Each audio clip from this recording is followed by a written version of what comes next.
우리가 지금 2025년을 살고 있는데요. 좀 기억을 좀 예전으로 돌려서 1990년대 중반쯤에 그 시기를 생각해 보면 아주 개성 강한 연기로 사랑받았던 연기자가 있습니다.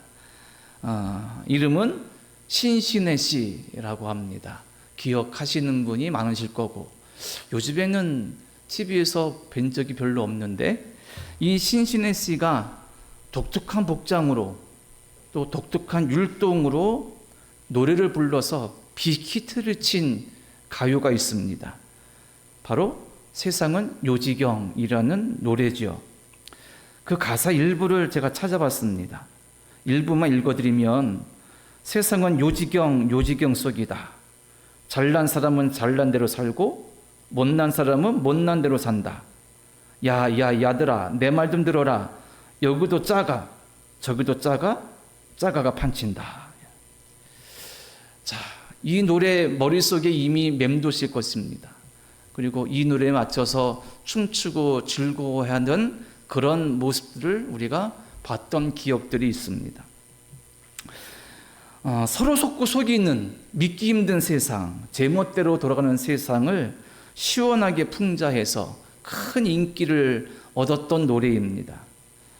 또 대한민국 남녀노소를 막론하고 가장 좋아하는 가수 중에 한 명을 꼽으라면 이분이 꼭 들어갈 것 같습니다.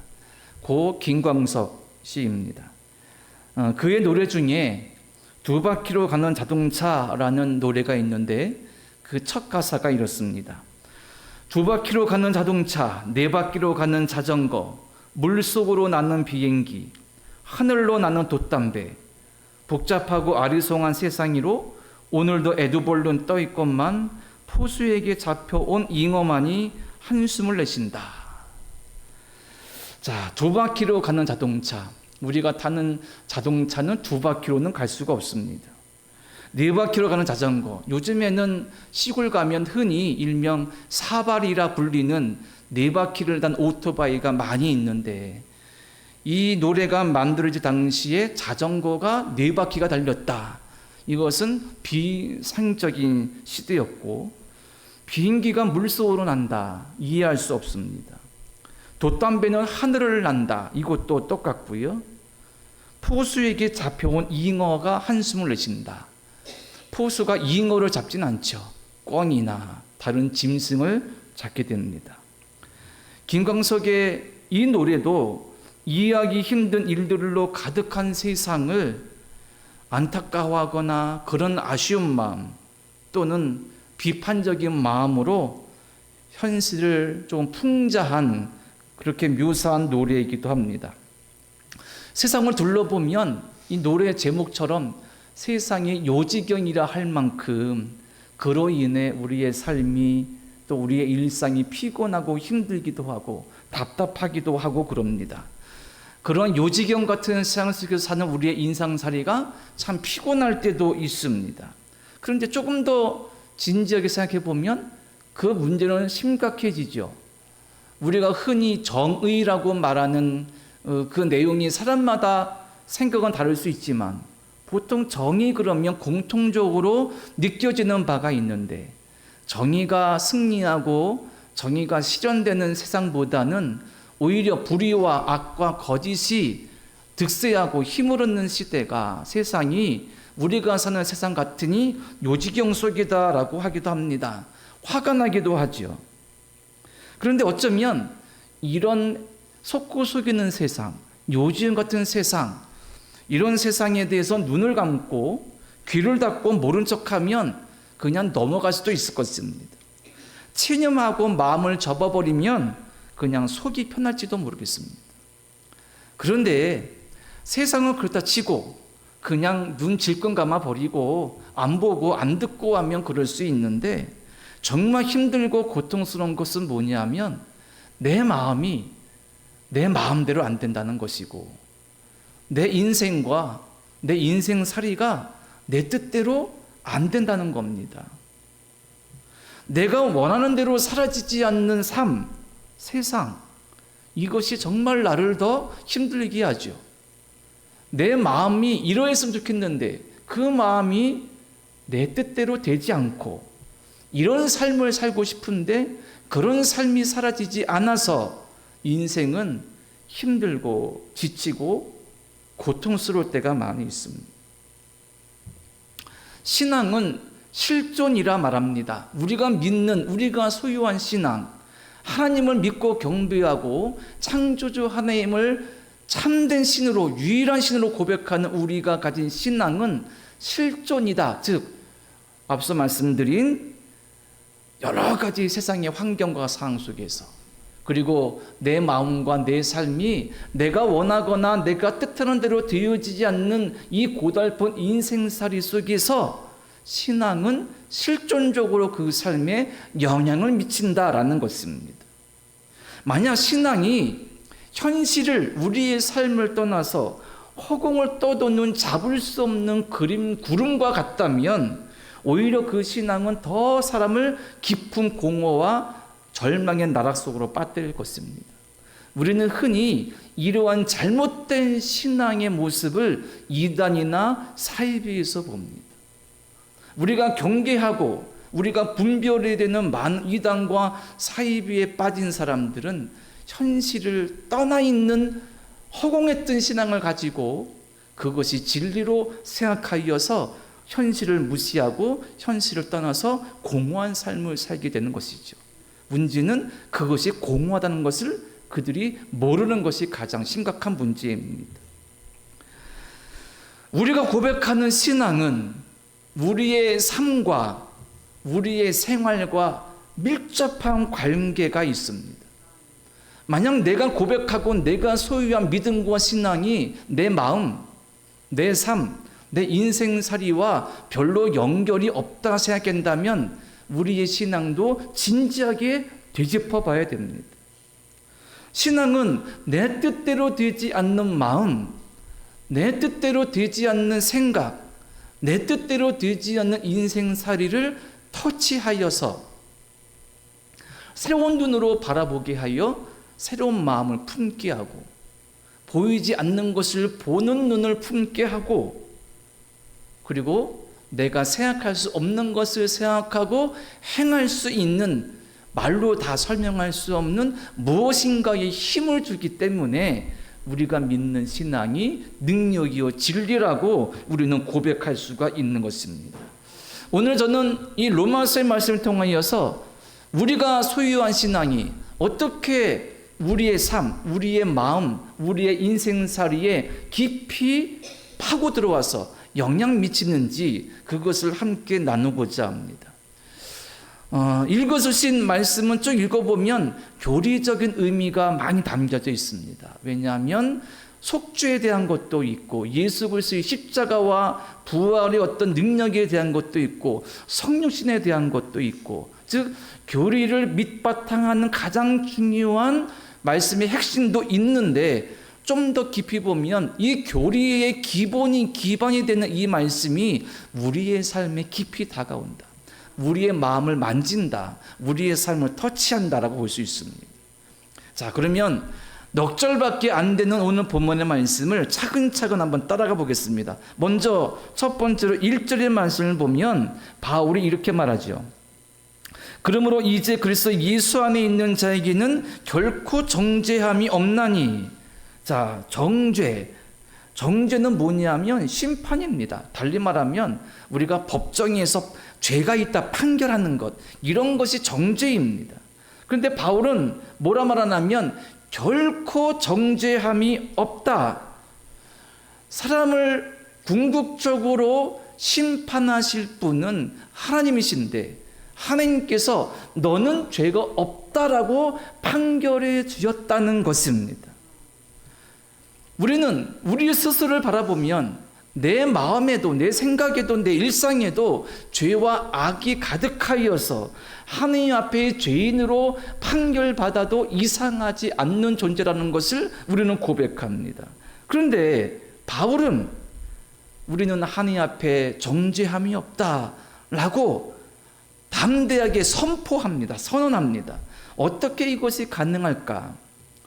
자, 1절이 이런 말씀을 시작하죠. 그러므로, 접속사 그러므로로 시작합니다. 그러면 1절의 이 그러므로는 앞단락의 말씀과 연결되어 있다는 것을 의미하고 있습니다. 자, 그러면 바울이 전제하고 있는 앞단락, 그러니까 7장의 부분에서는 어떤 말씀이 있는가? 특히 7장의 마지막 부분들에서는 어떤 말씀이 있는가? 바울이 7장 마지막 부분에 자신의 깊은 고뇌를, 신앙적인 고뇌, 삶의 고뇌를 고백하는데 핵심적인 몇 절만 읽어드리면 22절로 24절까지, 즉 7장 22절로 24절의 말씀을 보겠습니다. 한번 보시면 제가 읽겠습니다. 내 속으로 속사람으로는 하나님의 법을 즐거워하되 내 지체 속에서 단 다른 법이 내 마음의 법과 싸워 내 지체 속에 있는 죄의 법으로 나를 사로잡는 것을 보는도다. 오라, 나는 공고한 사람이로다. 이 사망의 몸에서 누가 나를 건져내랴. 아멘. 이 말씀 무슨 말이냐면 바울이 곰곰이 자신을 들여다보니 내 속에서 두 사람이 싸우고 있는 겁니다. 한 사람은 하나님의 뜻대로 하나님께 순종하여 하나님께 영광 돌리는, 하나님께서 부르신 그 뜻대로 살아야지 하는 그런 나와, 또 한 사람은 똑같은 나인데 죄와 악과 탐욕과 쾌락과 본능에 이끌려 살고자 하는 또 다른 내가 내 속에서 날마다 충돌하고 있다는 것입니다. 날마다 싸우고 있다는 것입니다. 그런데 이 내 마음속에 싸우는 내 두 자아, 이것을 모르거나 느끼지 못하거나 깨닫지 못하는 사람들이 부지기수입니다. 예수를 믿는 자이거나 예수를 믿지 않는 자이거나 내 마음속에서 싸우는 이 두 자의 충돌, 다툼을 느끼지 못하는 사람들이 많이 있습니다. 이런 분들에게 이 말씀은 별로 다가오지 않습니다. 하지만 내 속에서 하나님의 뜻대로 살고자 하는 마음이 강렬하나 그것이 날마다 식어지고 또 일상생활 가운데, 삶 가운데 하나님께서 원하시지 않는 죄와 악과 불신앙으로 가고자 하는 내 마음에 또 자아가 느껴져서 그것 때문에 마음에 번뇌가 있고 아픔이 있고 고민이 있는 그런 성도라면 이 말씀이 우리에게 주시는 메시지가 아주 크죠. 담에색도상에서 바울이 예수님을 만났습니다. 예수님을 만나기 전 바울에게 이런 번뇌는 없었습니다. 예수님을 영접하고 나니 예수님 때문에 내가 나를 부르신 하나님의 뜻대로 살아야 되는데, 그런데 또 다른 자가 늘 내 속에 있어서 내 죄의 본능을 자극하여 하나님께서 원하시는 반대의 길로 가게 하려 합니다. 그렇게 보니 나는, 즉 바울 자신은 하느님 앞에 심판받아도, 죄인으로 심판받아도 아무런 문제가 되지 않는 그런 약한 존재입니다. 그런데 하나님께서 뭐라 말씀하셨느냐? 결코 정죄함이 없다. 너는 하나님께서 죄인이라고 판단하지 않으셨다. 판결하지 않으셨다. 어떻게 이 믿음의 고백이 가능하냐는 것이죠. 자, 그 다음 2절과 3절을 좀 더 나아가 보면 바울이 말하는 바 그 신앙의 깊이에 조금 더 다가갈 수 있습니다. 자, 2절 말씀 먼저 읽으면 이는 그리스도 예수 안에 있는 생명의 성령의 법이 죄와 사망의 법에서 너를 해방하였음이니라. 아멘.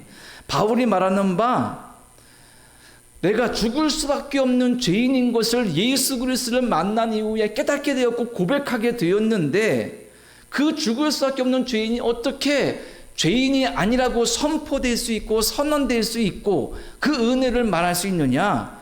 예수님 때문이다. 예수 그리스도에게서 그 비밀이 있다라는 것입니다. 그리고 이것을 설명하기 위하여서 두 개의 법을 대립시킵니다. 생명의 성령의 법과 죄와 사망의 법. 먼저 죄와 사망의 법은 율법이라 말할 수 있습니다. 그런데 본래 하나님께서 주신 율법의 의미는, 그 법은 원래 죄와 사망의 법이 아니었습니다. 원래 죽이는 법이 아니라 율법은 살리는 법이었습니다. 율법의 핵심은 모세가 시내에서 받은 십계명과 그 외에 여러 정결례 제사법, 하나님께서 이스라엘에 주신 많은 율법으로 딱 모세 오경에 있는 법입니다. 하나님께서 이 율법을 모세를 통하여서 이스라엘에게 주신 것은 이스라엘 백성이 한 해 만에 살게 하시려고, 애굽을 탈출하여서 가나안 땅에 가서 거기서 하나님의 인도하심과 통치하심과 은혜와 사랑 안에서 진정한 하나님의 자녀와 백성으로 살도록, 살게 하시려고, 진정한 생명을 누리도록 주시긴 것이 바로 율법입니다. 그래서 예수님께서도 산상수훈, 즉 마태복음 5장 17절에서 내가 율법을 폐하러 온 것이 아니라 율법을 완전하게 하려 왔다. 그러니까 율법의 기쁨 진리를 완성시키려고 오셨다고 말씀하셨습니다. 그런데 이 율법의 본래의 의미를 이스라엘 사람들은 잊어버리게 되었습니다. 아니, 조금 더 나아가면 왜곡해버렸습니다. 율법을 통하여서 한 해 만에 살아가며 그분의 자녀로 함께 복된 세상과 삶이 그 안에 주어진 약속이었으나 이스라엘 사람들은 율법을 통해 하나님으로부터 은혜로 말미암아 죄 없다는 것이 아니라 내가 율법을 완전히 지킴으로 말미암아 내가 스스로 죄 없어진다고 착각하게 되었습니다. 율법을 통해 한 해 만에 사는 것이 아니라 율법을 지킴으로 내가 스스로 죄가 없음을 이룰 수 있게 되어서 내가 의로워지니 내가 정말 하나님께 나아갈 만한 자격이 충분히 있는 자구나, 이렇게 착각하게 되었습니다. 이렇게 되니 이런 교만과 잘못된 신앙의 욕망은 하나님께서 주신 율법에다가 수십 가지를, 수백 가지를 더하게 되었습니다. 성경에 기록되어 있지 않는 그들이 만든 율법들이 수백 가지가 추가되었습니다. 손을 물로 씻어서 정결하게 됐는데, 그럼 물을 어떻게 씻어야 정결해지는 거야? 물은 똑똑똑 떨어뜨려서 흘러 떨어지게 해야 돼. 이런 식으로 안식일은 거룩히 지켜가셨는데 어떻게 거룩히 지켜야 돼? 안식일은 일하면 안 돼. 몇백 미터 이상 이동하면 안 되고, 그럼 일을 하지 말랐는데 안식일의 일은 뭐야? 스위치를, 불을 켜는 거는 일이야, 아니야? 그래서 지금도 정통 유대인들은 안식일을 범하지 않기 위하여, 즉 스위치를 올리는 것도 노동이라 생각하여 미리 타이머를 걸어 놓습니다. 그래서 안식이 시작되면 저절로 불이 켜지고 저절로 불이 꺼지게 만든 것입니다. 하나님께서 살리시기 위하여서 주신 율법을 이스라엘 사람들은 스스로 의로워질 수 있는 도구로 왜곡하여서 결과적으로 더 심각한 죄에 빠지게 만들었습니다. 로마서 5장 20절에 바울이 말하기를 율법이 들어온 것은 범죄를 더하게 하려 함이라. 말이 이상하지요. 율법을 우리에게 주신 것은, 율법이 우리에게 온 것은 범죄를 더하게 하려 함이라. 이 말씀이 뭐냐면 이스라엘로 말미암아 왜곡된 율법에 대한 가치, 시선, 그리고 신앙이 결국 죄책감을 느낀다. 하나님께서 주신 율법을 인간이 어떻게 완전히 100% 완벽하게 지킬 수 있습니까? 못 지키죠. 한 번에 노력해도 못 지키는 거예요. 완전히 못 지킵니다.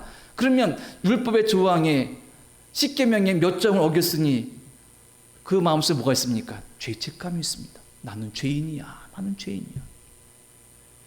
율법은 살리는 법이었고 자유의 법이었고 한 해 만에 살도록 주신 법이었는데, 오히려 이스라엘로 말미암아 왜곡된 율법은 완전히 지킬 수 없으니 죄책감만 쌓여가서 더 깊은 나락으로 빠져버리게 된 것입니다. 나는 죄인이야.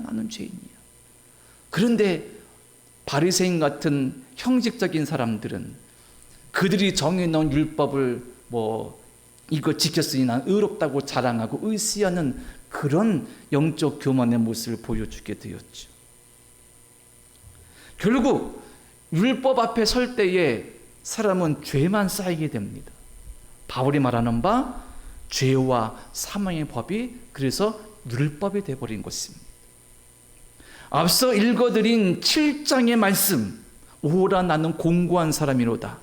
이 사망의 몸에서 누가 나를 건져내랴, 이 바울의 안타까운 탄식도 율법을 온전히 바라보고 깨달아 보니 나는 율법 안에 이 잘못된 왜곡된 세상 속에서 하나님의 은혜 없이는 온전히 살 수 없고 설 수 없는 그런 미약한 자이구나. 그런 가운데 오히려 바울은 은혜를 깨달은 것입니다. 율법이, 왜곡된 율법이 그것을 지켜서 내가 사는 것이 아니라 또 다른 그것과 비교할 수 없는 율법의 의미를 완성케 하는 뭔가 하나님께서 주신 은혜가 있구나. 그리고 그것을 통해서 하나님은 나를 버리지 않으시는구나. 하나님은 여전히 나를 사랑하시는구나. 그것을 깨닫게 됩니다. 그것이 뭐냐? 3절 말씀 보면 이렇게 말하죠. 자, 본문 3절 말씀 보시기 바랍니다.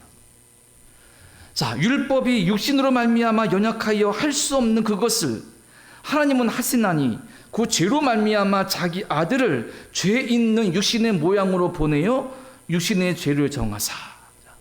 자, 율법이 육신으로 말미암아 연약하여, 결국 이 말은 뭐냐면 육신의 연약함으로 말미암아 율법을 완전히 지킬 수 없어서 죄인 죄책장에 빠진 인생에게 하나님께서 뭔가 길을 주셨다.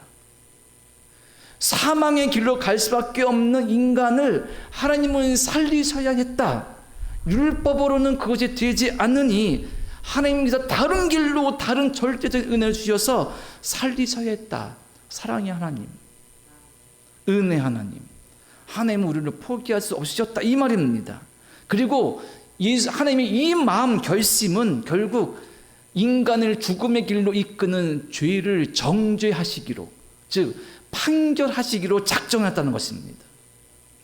인간을 사망의 길로 이끌어가는 죄와 사망 권세에 대해서 너희들은 이제 없다, 제거되었다, 죽었다, 아무것도 없다라고 판결하시기로 작정했다는 것입니다. 무엇으로 근거로 판단하시고 판결하시느냐?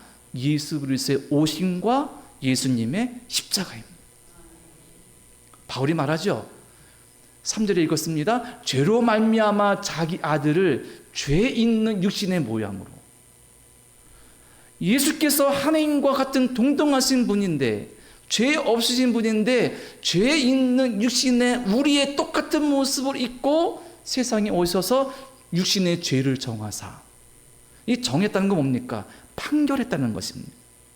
자, 3절 말씀을 제가 세 번역으로 읽어드리겠습니다. 잘 들어보십시오. 육신으로 말미암아 율법이 미약해져서 해낼 수 없었던 그 일을 하나님께서 해결하셨습니다. 곧 하나님께서는 자기 아들을 죄된 육신을 지닌 모습으로 보내셔서 죄를 없애시려고 그 육신에다 죄의 선고를 내셨습니다. 우리를 죄와 사망의 길로 인도하는 그 법을 없애지기 위하여서, 죄의 악의 권세를 없애시기 위해서 어떻게 하셨느냐? 그 육신에다, 그 육신 누굽니까? 성육신하신 예수님의 육신에다 죄의 선고를 내셨다. 선고, 판결이잖아요. 너 죄, 예수의 육신과 더불어서 이제 끝났어, 이렇게 선고하신 것이라는 얘기입니다. 그러니 역설적으로 예수님의 십자가의 죽으심으로 예수님의 육신의 목숨이 끊어지셨고, 물론 3일 후에 부활하셨지만 예수님의 십자가의 죽으심으로 정작 죽은 것은 무엇이냐면 죄와 사망 권세입니다. 예수님은 부활하셔서 다시 생명을 누리셨고 주셨고요. 예수님의 보여지는 십자가의 죽음이 오히려 죄의 사망의 권세의 종말이 되어버린 것입니다. 그 결과 우리는 뭘 얻게 되었습니까? 구원의 은혜를 얻게 된 것입니다. 정죄에서 해방되어서 네가 원래 왜곡된 율법에 비춰보면 그리고 타락한 본성에 보면 너는 하나님 앞에 죄인이라 판결받을 수밖에 없고 죄와 사망 권세는 너희를 자꾸 사망의 길로 인도하는데, 하나님이신 그분께서 이 땅에 죄 있는 육신을 오셔서 그 육신의 죄를 짊어지시고 대신 죽으심으로 너희가 죄 없다, 너는 생명을 가지고 하나님과 살게 된 존재가 되었다, 더 이상 죄와 사망 권세에 지배받고 죄책감에 억눌리며 고통에 억눌리는 것이 아니라 하나님의 은혜 가운데 살게 되었다고 말씀하신 것입니다. 때문에 예수를 믿는 자는 어떤 존재이냐? 하나님의 심판의 공포가 아니라 하나님의 사랑을, 죽음이 아니라 생명을, 죄책감의 책망이 아니라 칭찬을, 삶의 무기로 말미암은 절망이 아니라 하나님의 함께 하시는 믿는 소망을 확신하게 되어서 슬픔이 아닌 기쁨으로 나아갈 수 있는 존재가 된 것입니다. 그러니 예수를 믿는 자는 더 이상 죄책감과 증오와 미움의 종이 아니라 기쁨과 자유와 감사와 사랑의 사람이 된 것입니다. 이것이 복음의 진리이고 우리가 믿는 구원의 교리의 핵심인 것이지요. 그런데 문제는 이것입니다. 그럼에도 불구하고 우리는 요지인 같은 세상 속에서, 그리고 내 마음을 누르는 온갖 쓴뿌리와 상처와 죄책감과 미움과 증오로 말미암아 그 구원의 은혜, 하나님의 사랑 가운데 누리지 못하고 여전히 억눌려서 고통 가운데 살고 있다는 것입니다. 그게 문제인 것입니다. 그러면 질문이 하나로 연결되죠. 어떻게 그러면 그 구원의 진리를 내가 마음속에 품고 내 삶 속에서 그 구원의 진리가 실현되어질까? 그 구원의 진리가 내 삶을 실제적으로 인도해 갈 수 있을까? 예수를 믿는다고 모든 삶의 문제가 해결되어서 날마다 좋은 일만 반복되거나 성공만 하는 것은 아니지만, 그럼에도 절망과 실패와 어려움이 있어도 어떻게 내가 알고 있는 구원의 진리가 나에게 영향 미쳐서 슬픔을 기쁨으로 바꿀 수 있고 낙심을 감사로 바꿀 수 있는 그 믿음의 힘을 내가 얻을 수 있느냐, 그것입니다. 그것에 대한 답이 4절입니다. 4절 말씀 보시면 육신을 따르지 않고 그 영을 따라 행하는 우리에게 율법의 요구가 이루어지게 하려 하십니다. 이 말씀도 3번을 읽어드리면 그것은 육신을 따라 살지 않고 성령을 따라 사는 우리가 율법이 요구하는 바를 이루게 하시려는 것입니다. 자, 답이 뭐냐면 육신을, 즉 여기서 육신은 내 몸이 아닙니다. 아담의 타락으로 말미암아 우리 사람의 마음속에 자리 잡아 있는 타락한 죄의 본성을 성경은 육신이라고 말하죠. 육신을 따라 살지 않고 성령을 따라 사는 것이 율법이 요구하는 법을 이룬 것이다. 율법이 요구하는 바가 뭐죠? 원래 율법의 의미, 하나님과 함께 살아가는 것, 하나님의 은혜 가운데 살아가는 것, 하나님의 가족이 되는 것, 하나님 자녀가 되는 것, 본래 율법의 요구가 이것이었는데 성령을 따라 사는 삶이 그것을 이룬다라는 말씀입니다. 자, 그러면 성령은 어떤 분이시냐? 어떻게 우리가 그분을 모실 수 있고 내가 구원의 은혜 가운데 살 수 있느냐? 우리는 성령을 다 알 수 없습니다. 왜? 그분은 삼위일체 하나님이시기 때문입니다. 이런저런 방법으로 부르짖어서 내가 어떤 무슨 우리 TV나 우리의 전설 따라서 불러낼 수 있는 귀신이 아닙니다. 성령은 내가 부르짖어서 오세요 한다고 오시는 분이 아닙니다. 내가 그렇게 부릴 수 있는 분이 아닌 겁니다. 왜? 하나님이시잖아요. 그런데 예수께서 우리에게 약속하셨죠. 승천하실 때에 내가 약속한 그분을 기다려라. 그분께서 너희와 함께 하실 것이다. 그분이 성령님이시죠. 우리를 죄와 사망의 법이 아닌 생명의 은혜 가운데 살게 하시는 분이 성령 하나님이시고 그분을 따라 사는 삶이 바울은 뭐라 말합니까? 생명의 성령의 법이라고 말하고 있는 것입니다. 우리는 그분을 사모하고 기다리고 영접해야 됩니다. 그런데 그분이 내게 오시는 것을 나는 몰라요. 방법을 모릅니다. 그리고 그분을 영접하는 방법도 모릅니다. 왜? 하나님이신 그분을 내가 어떻게 다 판단하여서 어떻게 영접할 수 있고 그것을 어떻게 다 깨닫겠습니까? 성령에 해당하는 헬라어는 푸뉴마인데 여러 의미가 있습니다. 대표적인 것이 바람입니다. 또 한 가지는 숨, 호흡입니다. 성경은 성령을 설명할 때 바람 같은 분, 호흡 같은 분, 숨 같은 분, 하나님께서 인간을 창조하실 때에 당신의 숨을 후 불어넣으셔서 생명이 된지라. 바람 같은 성령은, 바람은 몸에 느껴지지만 잡히진 않습니다. 호흡은 단지 공기를 들이마시고 내뱉는 행위를 통해서 내 육신의 생명을 유지하는 것이 아니라 진짜 생명을 의미하는 것입니다. 결국 성령은 내가 느낄 수 있으나 잡을 수는 없는 분이에요. 내 함부로 부릴 수 있는 분이 아닌 것입니다. 그런데 예수님의 약속 가운데 그분께 집중하니 내가 잡을 수 없는 성령께서 내가 느낄 수 있는 거예요. 바람처럼. 나를 찾아오시는구나. 나와 함께 하시는구나. 나를 도와주시는구나. 내 마음을 움직여 주시는구나. 절망의 마음을 소망의 마음으로 바꿔주시는구나. 이게 내 성격의 강해서가 아니라 성령의 도우심이구나. 진짜 생명, 숨, 호흡. 성령께서 내게 오셨으니 이것이 진짜 생명이구나. 그걸 깨닫게 되는 것입니다.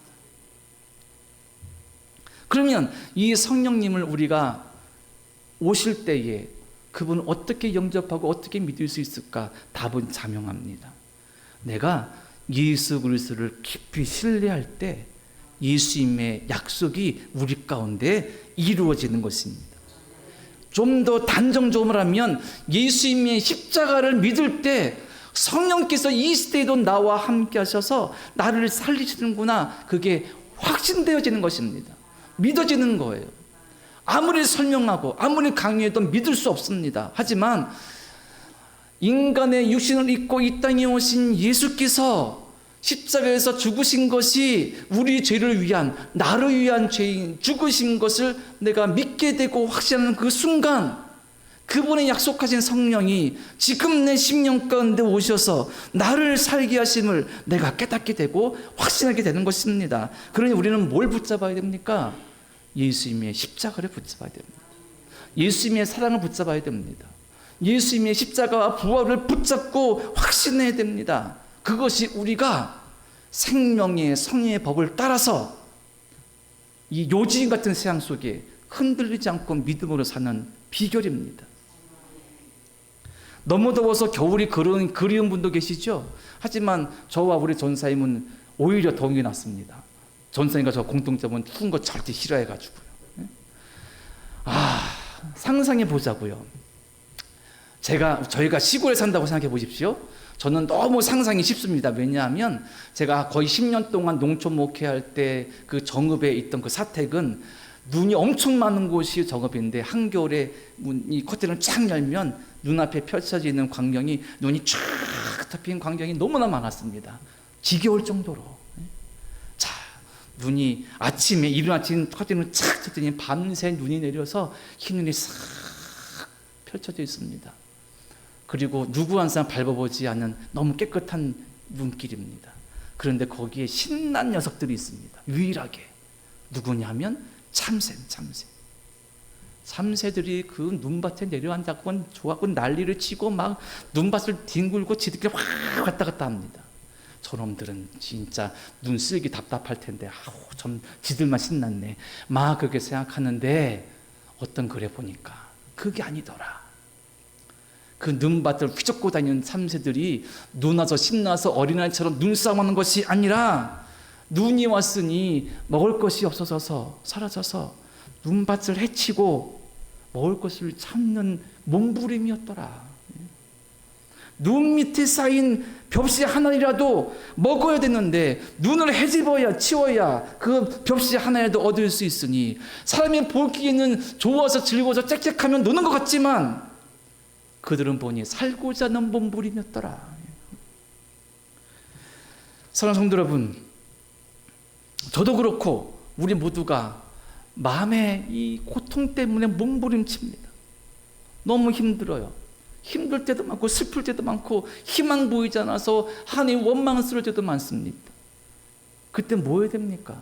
그 미물 참새가 우리에게 주는 힌트는 뭐냐면, 한 해 주신 선물을 찾고자 발버둥 치고 있느냐? 한 해 주신 선물이 무엇이냐? 예수 그리스도 십자가입니다. 그 복음을 찾고자 몸부림치는 거예요. 그런데 그 찾는 방법이 뭔지 모르겠습니다. 성령께서 내게 오시는 방법이 뭔지 모르겠어요. 성령이 오셔서 소리친다고 성령이 오신 것 같지 않아요. 나는 몰라요. 왜? 약한 인간이 있기 때문에. 하지만 예수께서 약속하신 성령을 믿고 예수님의 십자가가 나를 향한 것을 믿는다면 몸부림치는 겁니다. 주님 살려주십시오. 저도 영적 양식을 주십시오. 저도 요정된 세상 속에서 나를 짓누르는 온갖 죄책감, 온갖 고통, 온갖 쓴뿌리, 상처, 미움, 증오, 삶의 무게, 가난함, 힘듦, 절망, 이것에 굴하지 않고 저도 살게 해주십시오. 몸부림치는 겁니다. 뭘 믿고요? 예수님의 십자가를 믿고. 그때 우리가 산다는 것입니다. 그게 성령을 따라서 죄와 상황의 법에 지배받지 않고 진짜 사는 성도 존재가 된다는 사실입니다. 말씀 마칩니다. 오늘 광복기념주일입니다. 그리고 주 후반에 광복절이 있습니다. 일제강점기를 경험해보지 못해서 진짜 해방의 기쁨이 실감나진 않습니다. 그럼에도 우리 전선 기도하신 것처럼 식민지배의 아픔을 잊지 말고 하나님의 은혜를 기도해야 되겠죠. 이와 함께 우리 영혼의 해방도 확신해야 됩니다. 1절에 뭐라 그랬습니까? 그래서 예수 안에 있는 생명의 성령의 법이 죄와 사망의 법에서 너를 해방하였음이라. 우리가 해방되었습니다. 주국의 해방도 감사하지만 내 영혼의 해방 확신해야 됩니다. 붙잡아야 됩니다. 때문에 그 은혜를 붙잡고 예수님을 바라보며 십자가를 붙잡고 성령의 인도하심을 따라 살기를 사모할 때 우리는 참 기쁨을 소유해서 영광 돌릴 수 있는 복된 삶을 살 수 있는 우리 모두가 될 줄로 믿습니다. 이런 성도 되시기를 간절히 축원합니다. 기도드립니다. 하나님, 바울이 선언하였습니다. 너를 해방하였습니다. 죄와 사망 권세, 우리를 누르고 있는 삶의 무게, 가난함, 질병, 욕망, 미움, 증오, 내가 다 일일이 열거할 때마다 마음이 아프고 고통스러울 수밖에 없는 우리의 삶에 예수 그리스도의 십자가의 은혜로 진정한 해방, 자유가 주어졌음을 믿습니다. 이 믿음을 확신케 하여 주시옵소서. 그리고 성령을 따라 살게 하여 주시옵소서. 어떻게 성령께서 우리를 찾아오시는지, 어떻게 그분을 영접할 수 있는지, 어떻게 그분을 따를 수 있는지 우리는 알 수 없습니다. 하지만 주께서 약속하신 그 말씀을 붙잡고 십자가를 찾고 의지하며 믿음으로 살고자 몸부림칠 때 성령께서 지금도 의를 살리시고 인도하실 줄로 믿습니다. 이 믿음으로 나아가게 하여 주시옵소서. 예수님의 이름으로 기도드립니다. 아멘.